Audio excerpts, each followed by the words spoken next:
आज तुमने अपने इस कोकिल कंठ के द्वारा इस राज समाज के माध्यम से गीत की प्रस्तुति की है।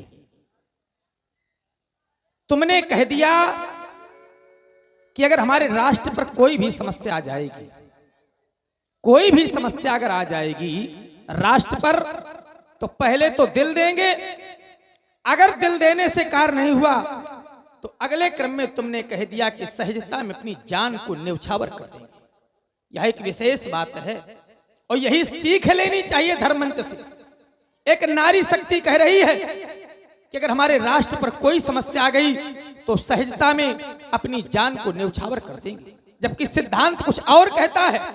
सिद्धांत कहता है कि देह प्राण ते कछु प्रिय, ना ही मनुष्य को अपने शरीर से अधिक कुछ भी प्रिय नहीं है।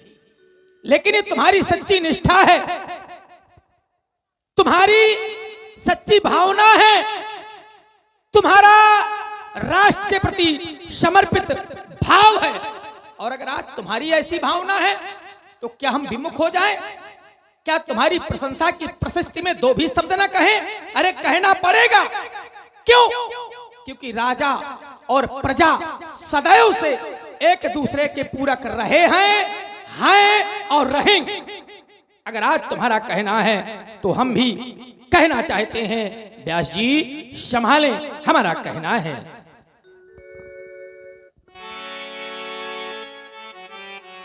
कि जो भरा नहीं है भावों से,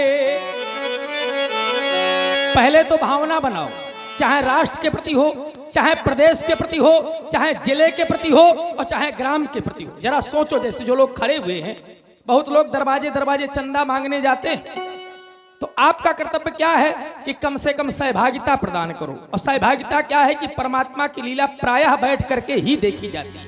ये निश्चयात्मक है, स्थान है, आप लोग बैठ जाए, क्योंकि खड़े होकर के नहीं देखी जाती है। तभी तो हमारा कहना है पहले भावना बनाए। जो भरा नहीं है भावों से और बहती जिसमें रसधार नहीं है, वो हृदय नहीं है और पत्थर है जिसमें इस स्वदेश का प्यार नहीं है। पाषाण युक्त है उसका हृदय, माने पत्थर जैसा है उसका हृदय, जिस हृदय में अपने राष्ट्र के प्रति सच्ची निष्ठा एवं सच्ची भावना लाओ। राष्ट्र प्रेम के लिए किसी जाति का बंधन नहीं है कि हम फला जाति के मानने वाले हैं, हम फला धर्म को मानने वाले हैं।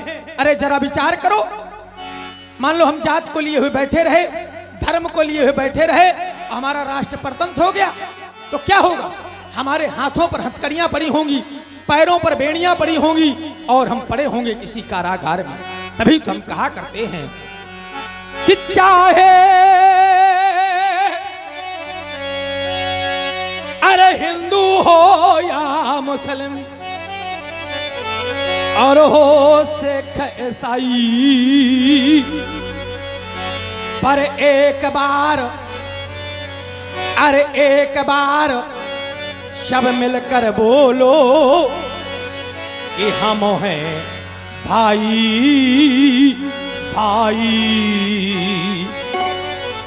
जब हमारे राष्ट्र पर कोई समस्या आ जाए तो हमें एक हो जाना चाहिए और इस सिद्धांत का पालन करना चाहिए कि सिद्धांत कहता है वसुधैव कुटुंबकम, संपूर्ण वसुधा ही हमारा परिवार है। आज हमने तुम्हारी प्रशंसा की है तो इसका तात्पर्य नहीं कि तुम्हारे अंतःकरण में भावना ने जन्म ले लिया हो कि तुमने मुझ में कामात की स्थितियां पैदा कर दी हैं, इस वजह से आज मैंने तुम्हारी प्रशंसा की है। नहीं, मैं नहीं नृत्य में लीन, मैं नहीं नृत्य में लीन, क्योंकि मैं तो कर्मयोगी हूं। मैंने सदैव कर्म को ही सब कुछ माना है। भाग्य के हाथ पैर नहीं होते व्यास जी, कितना भी प्रारब्ध में लिखा हो, लेकिन अगर व्यक्ति कर्म नहीं करेगा तो भाग्य फलीभूत नहीं हो सकता है। तो पहले व्यक्ति को कर्म करना पड़ेगा और मैं तो कर्म योगी हूं, मैंने कर्म को सब कुछ माना है। कर्म से भाग्य बदलते देखा, कर्म से क्या नहीं व्यक्ति कर देता। कर्म से तो व्यक्ति परमात्मा को प्राप्त कर लेता है। अगर आज मैंने तुम्हारी प्रशंसा की है तो उसका एक कारण है कि कला और कलाकार, कला और कलाकार तो अंतर कितना है। बोले कला युग युगांतर से, जन्म जन्मांतर से, कल्प कल्पांतर से चली आ रही है और कलाकार कुछ समय के लिए आता है और चला जाता है। तो कला पूजनीय है और कलाकार प्रशंसनीय हुआ करता है, कलाकार प्रशंसनीय हुआ करता है।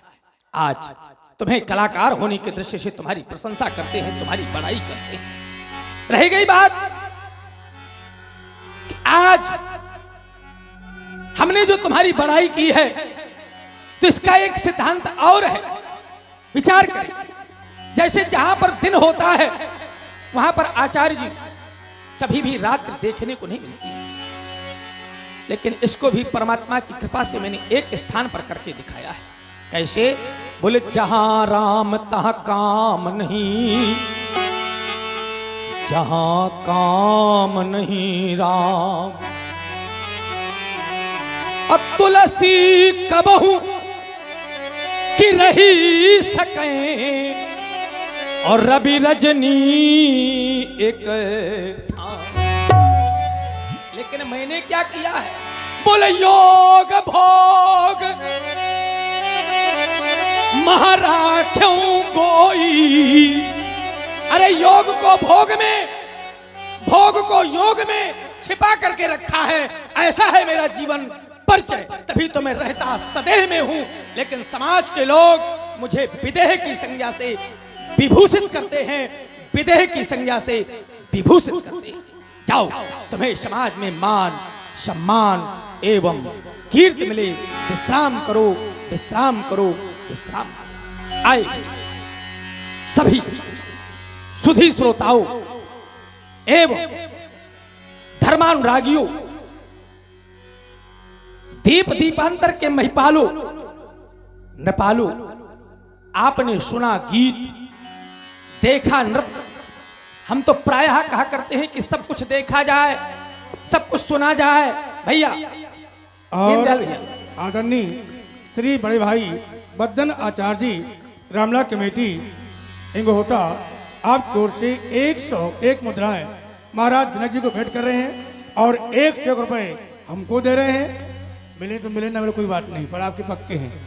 तो विचार करें, हम तो प्रायः कहा करते हैं कि व्यक्ति सब कुछ देखे, सब कुछ सुने, लेकिन आचार्य गोस्वामी कहते हैं कि वो अवश्य देखा जाए, वो अवश्य सुना जाए।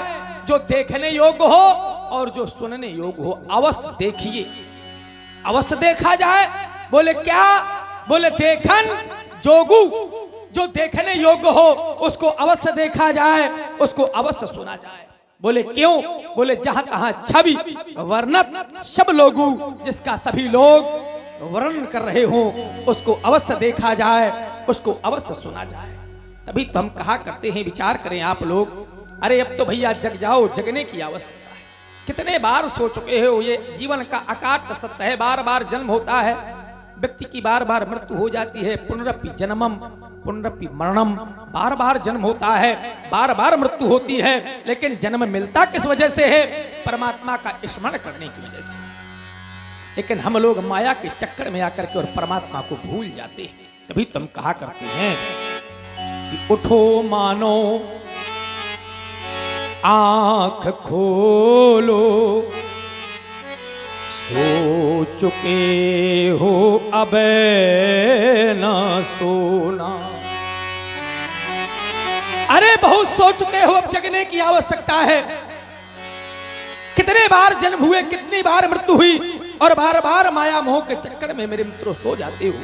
आप लोग कह रहे हो कि महाराज हम तो जग रहे हैं। अरे हम तो कहते हैं कि आप लोग सो रहे हैं। कैसे? कि मोहन सा सब सोवनिहारा, मोह रूपी रात्रि में सब सो रहे हैं। किसी के एक भवन है तो सोचता है हमारे 2 भवन हो जाए, इतना धन है और अधिक धन हो जाए, हमारी समाज में इतनी प्रतिष्ठा है और अधिक प्रतिष्ठा बढ़ जाए। लेकिन भैया सब कुछ यहीं पर मिला है और यहीं पर पड़ा का पड़ा रह जाएगा। मुट्ठी बांधे आया प्राणी हाथ पसारे जाएगा। तभी तो हमारा कहना है कि मोहन सा सब सोवनिहारा और देखई स्वप्न अनेक प्रकार। अनेक प्रकार के स्वप्न देख रहे हैं, मोह रूपी रात में व्यक्ति सो रहा है। तभी तुम कहा करते हैं कि मनुष्य का शरीर पाया है तो पहले तो अपने मन को, इंद्रियों को विषयों से हटाओ, उपासना में लगाओ, वासना से हटाओ, और जब उपासना में लगाओगे तो कल्याण हो जाएगा। तभी तुम कहा करते हैं कि नरतन पाए, मनुष्य का शरीर पाया, अब मन को, इंद्रियों को विषयों में लगा दिया।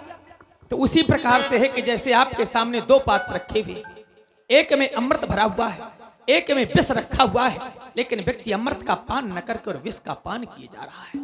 नरतन ये पाए अब विषय मन देही, तो पलट सुधाते सचद चलेगी।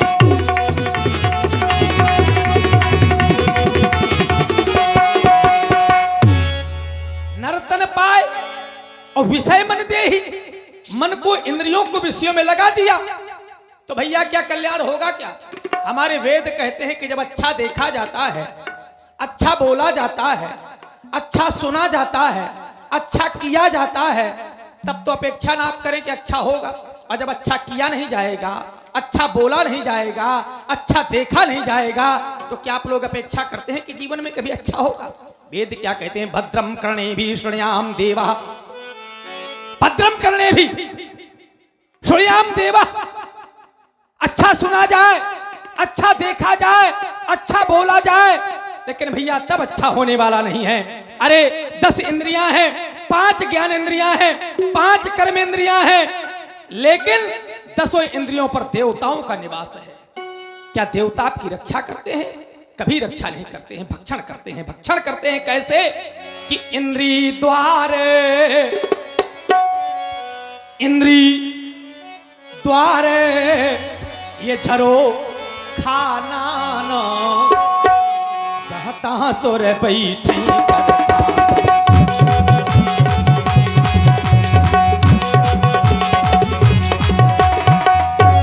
इंद्री द्वार झरोखा नाना, सुर बैठे कर थाना, लेकिन करते क्या है? तो बोले आवत देखई, क्या देखई? आवत देखई विषय बयारी, तो हठी दे ही कपाट।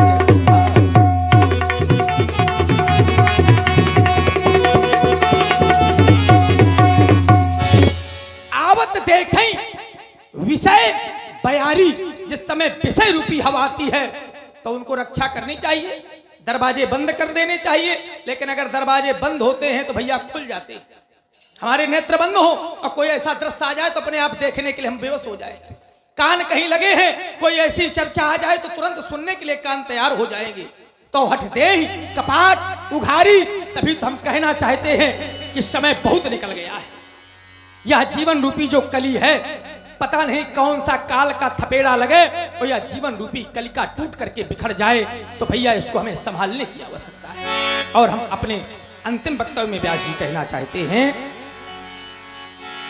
कि क्षण भंगुर जीवन की कलिका, बड़ा ही मानव शरीर क्षण भंगुर है। आज हम बोल रहे हैं, कल बोल पावे न बोल पावे, इसका कोई ठिकाना नहीं। जितने लोग बैठे हैं, कौन साथी बिछड़ जाए इसका कोई ठिकाना नहीं। क्षण भंगुर जीवन की कलिका, कल प्रात को जाने वो खिली न खिली। अमलया गिर की सुच शीतल मंद, सुगंध समीर मिली ना। श्री भैया हमारे संतोष जी उदना जनक जी को भेंट कर रहे हैं। गिरा मुद्राएं उदना से पधारे हैं। बहुत बहुत साधुवाद। श्री राजेश कुमार जी जो कि भगौरा मध्य प्रदेश से पधारे हैं, 51 रुपए जनक जी को भेंट कर रहे हैं। बहुत बहुत साधुवाद। क्षण भंगुर जीवन की कलिका कल प्रात को जाने वो खिली न खिली, मलया गिर की सुचि शीतल मंद सुगंध समीर मिली न मिली। क्यों? क्योंकि कलिका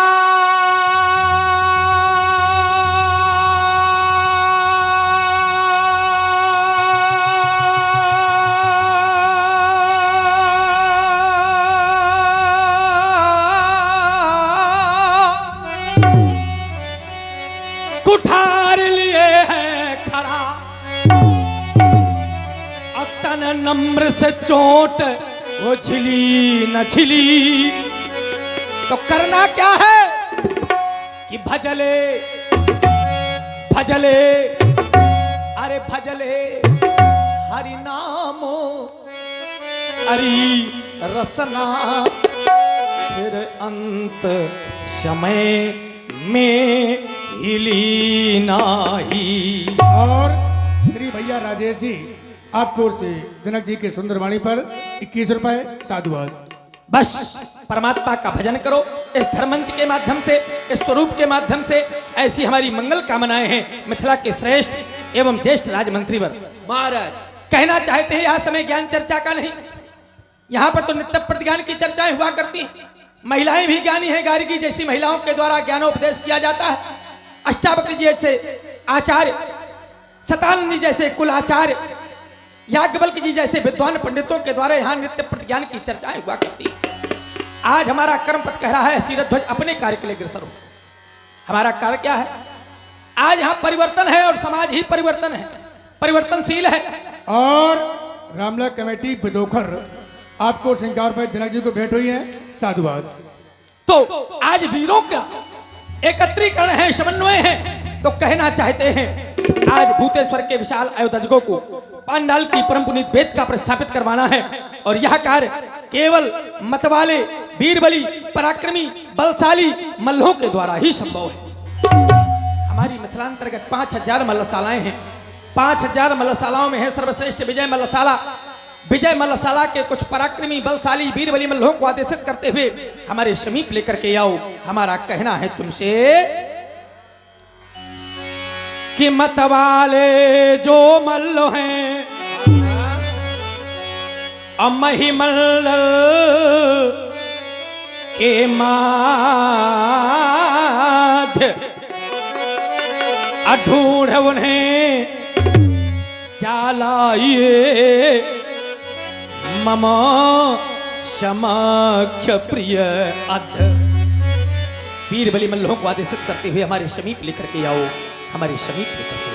जनक राज मल्लहन बोलाए, जनक राज मल्लहन बोलाए।